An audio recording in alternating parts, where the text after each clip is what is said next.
Jesus não deixou nenhum sistema religioso. Jesus não deixou nenhum religioso.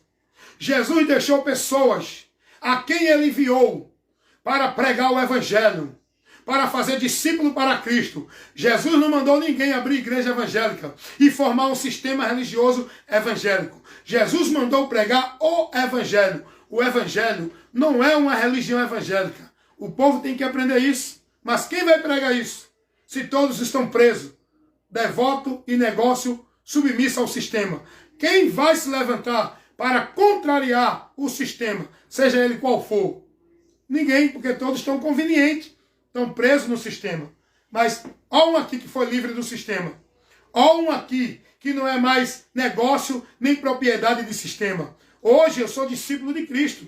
Hoje eu prego o evangelho de Cristo. Hoje eu vivo com a minha vida na direção firmada no evangelho, não dentro de uma igreja evangélica, vivendo prática, devoção e obrigação de igreja evangélica. Eu vivo minha vida no evangelho de Cristo, pregando ele e cuidando a minha vida está nele, a doutrina de Cristo.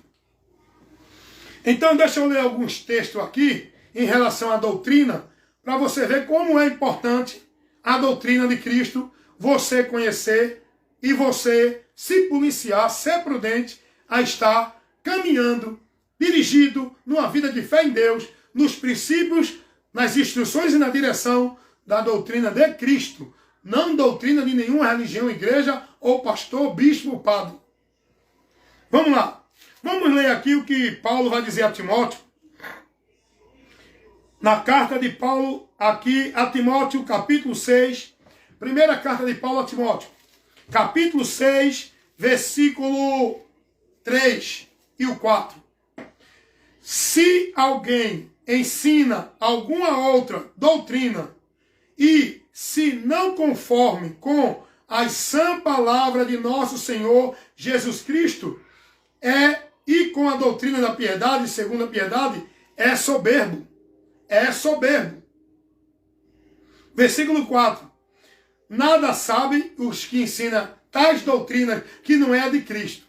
É soberbo, nada sabe, mas delira acerca de questões e contendas de palavras, das quais nascem inveja, porfia, blasfema, ruim suspeita, contenda de homens corruptos do entendimento. Todos aqueles que estão ensinando contrário à doutrina de Cristo estão com o entendimento corrompido. Vamos para outro texto. Estamos aqui falando sobre a importância de sermos prudentes para conhecer a doutrina de Cristo e andar por ela. Vamos ver o que Paulo vai dizer aqui a Tito. Tito, capítulo 1, versículo 9. Paulo vai dizer: retendo firme a fiel palavra, que é conforme a doutrina, para que seja poderoso tanto no ademoestar com a sã doutrina, como para convencer os contradizentes. Paulo está orientando a Tito: Tito, tu retenha firme a sã doutrina. É a doutrina de Cristo, porque com ela tu vai combater os que contradiz contra ela. Tu vai agir dentro de autoridade, com poder. Olha o que ele vai dizer. Vou repetir novamente. Carta de Paulo a Tito, capítulo 1, versículo 9. Retendo firme a fiel palavra que é conforme a doutrina, para que seja poderoso. Alguém já me disse assim: mas Wellington, tu é muito ousado. Quem tu pensa que é? Pregando a verdade que tu diz que só tu é a verdade. Eu digo, não, eu nunca disse a ninguém que eu sou a verdade. Eu prego com autoridade, sim. Eu prego com ousadia, sim. Eu prego desafiando todo mentiroso que está com um ensino errado. Porque eu estou na doutrina de Cristo. Eu prego com poder e autoridade. E poder e autoridade não é você estar... é muita unção, é muito poder, é não. Poder e autoridade é quem está na palavra, não é quem está dentro de púlpito de igreja pulando, gritando e berrando. Poder e autoridade é quem está ensinando a doutrina. Esse é quem está na autoridade e no poder de Deus. E Paulo vai dizer isso a Tito. Retenha firme, Tito, a fiel palavra que é conforme a doutrina. A fiel palavra fiel é essa que nós pregamos pela doutrina de Cristo. Não é essas palavras aí, esses conceitos, esses ensinamentos, essas visões, essas profecias, essas doutrinas malditas que o povo está recebendo, que não é a de Cristo. Tanto para demonstrar, com a sã doutrina, a demonstrar. A palavra ademoestar quer dizer corrigir, advertir. E Paulo vai dizer isso aqui, faça isso com a doutrina. É isso que eu faço, meus irmãos. Eu corrijo aqui, eu advirto aqui com a doutrina de Cristo. Quer me contestar? Venha com a doutrina também. Mostre pela doutrina que eu estou errado, que eu não estou pregando a verdade. E Paulo vai dizer, como para convencer os contradizentes. Convencer aqueles que contradizem. Nós temos que contrariar, irmãos. Nós temos que protestar. Nós temos que reprovar e condenar todos os ensinamentos malditos daqueles que contrariam a verdade do Evangelho. Porque o próprio apóstolo Paulo, quando ele viu Pedro era o ancião dos irmãos que fazia parte lá em Jerusalém, da igreja de Jerusalém, não era o ministério igreja, era os crentes em Jerusalém. Paulo era o ancião daquele grupo, Paulo era o ancião, Paulo não, Pedro. Mas Pedro foi repreendido por Paulo. Por quê? Porque Paulo repreendeu a Pedro. Você já buscou entender isso? Porque Pedro não estava se comportando como a sã doutrina, como o Evangelho nos ensina a se comportar. Pedro saiu do princípio do Evangelho. E aí Paulo repreendeu Pedro. Tem muita gente aí que não é repreendido, sabe por quê? Porque a maioria são covardes, são oportunistas, estão atrás de glória do homem, estão atrás de oportunidade do homem, estão atrás de agradar o homem, os pastores presidentes, e não tem um sequer para contrariar esses ensinos heréticos que a maioria desses pastores estão pregando dentro dessas igrejas. Tanto homem dizendo que é homem de Deus, tanto profeta aí nos púlpitos trazendo profecia para Deus. Não levanta-se um para protestar contra esses ensinos malditos que esses pastores estão dando ao povo dentro das igrejas. A maioria deles. E Paulo manda aqui usar a sã doutrina poderosamente para repreender os contradizentes. Vamos ver outro texto aqui em relação à sã doutrina. Aqui ainda na carta de Paulo a Timóteo. Olha o que Paulo vai dizer, escrevendo a Timóteo.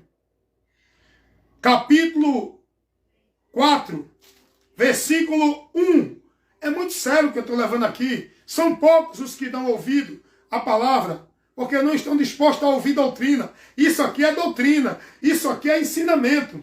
Isso aqui é o que vai te dar crescimento, vida com Deus, te fortalecer, te deixar prudente, para tu se proteger do engano e dos enganadores, que leva a doutrina de demônios para desviar muitos da fé. E Paulo vai dizer isso aqui, primeira carta de Paulo a Timóteo, capítulo 4, versículo 1. Olha o que Paulo vai dizer.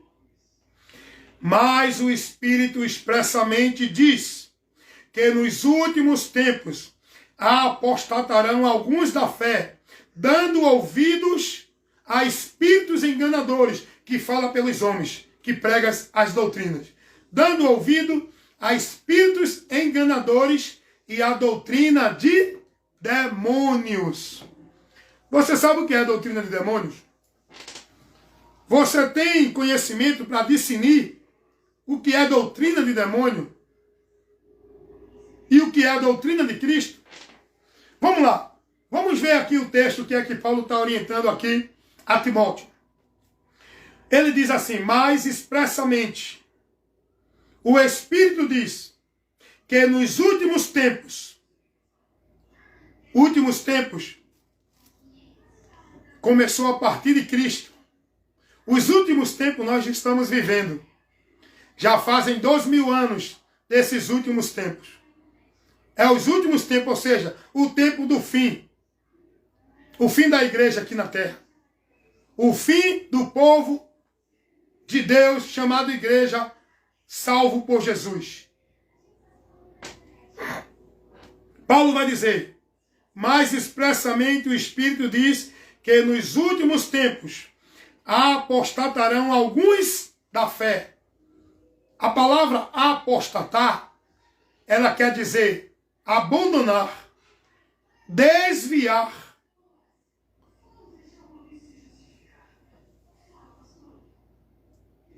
Da fé.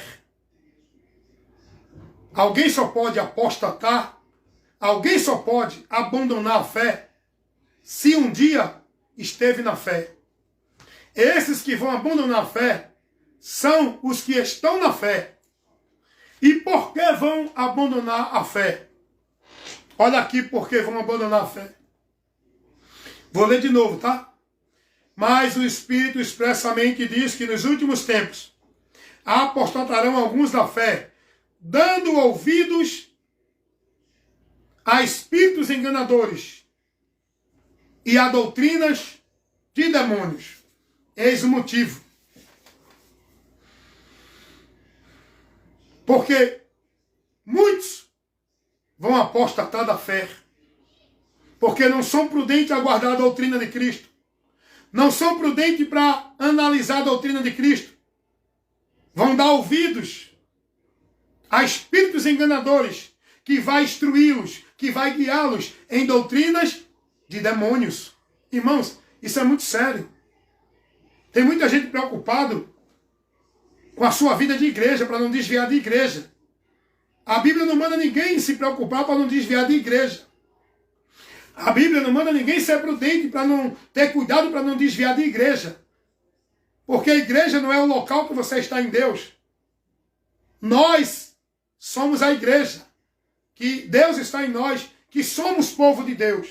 E nós, como igreja, temos que vigiar para não desviar da sã doutrina. Porque senão vamos desviar da fé. Essa fé é na fé que nos leva a Deus, a alcançar o dom gratuito, a andar com Ele para a promessa. Se você desviar da doutrina, da sua vida, na direção de Cristo, você perde o caminho da vida. Você se desvia para a perdição. Apostatar é abandonar. Você abandona a vida com Deus. Ainda que você diga, eu sou de Cristo, eu estou em Deus, eu sou filho de Deus, eu creio em Deus. Se você não estiver na doutrina de Cristo, você não é de Deus. Você não está em Cristo. Você não está na promessa. É a palavra que nos adverte isso. Nós temos que ser prudentes.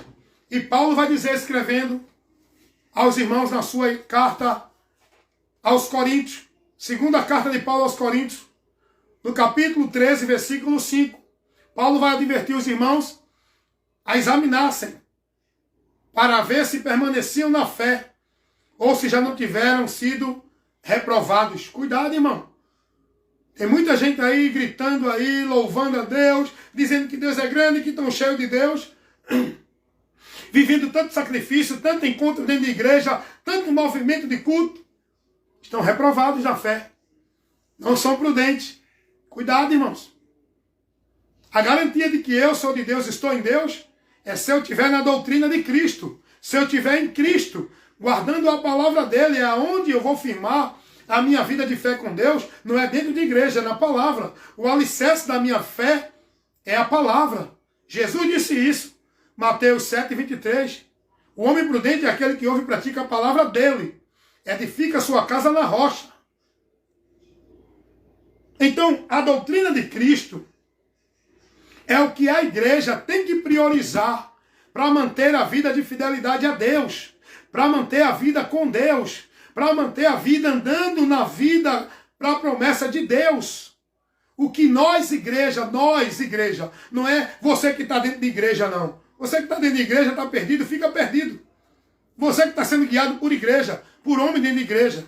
Mas nós que somos a igreja de Cristo, que estamos em Cristo, temos que ser prudentes a estar analisando a doutrina, porque a nossa vida com Deus, a nossa vida em Deus, a nossa vida de fé e comunhão com Deus, não é por dentro de sacrifício, ritual, devoção dentro da igreja, é por dentro da palavra, é dentro da palavra, é pela doutrina. E nós temos que ser prudentes a examinar cada dia a nossa fé, se está sendo guiada, dirigida, instruída, conduzida, ensinada, orientada pela doutrina de Cristo. O que você está recebendo de instrução, de ensino para uma vida com Deus? Como você está sendo guiado e dirigido e formado nos princípios de Deus? Qual a tua vida de fé e de prática que tu está sendo orientado como se fosse uma vida de adoração e de servir a Deus? Se não estiver dentro dos princípios da doutrina de Cristo, você está vivendo sacrifício de tolo, irmão. Você está adorando a Deus em vão. Vamos ler outro texto aqui. É muito importante isso, cuidado. E se é uma coisa que o diabo tem feito hoje para destruir o povo de Deus, é levantar falsos profetas, pregando doutrinas de demônios, evangelho anátema, infiltrando no meio do povo heresia de perdição. São muitos ventos de doutrina. É isso que afasta o homem de Deus.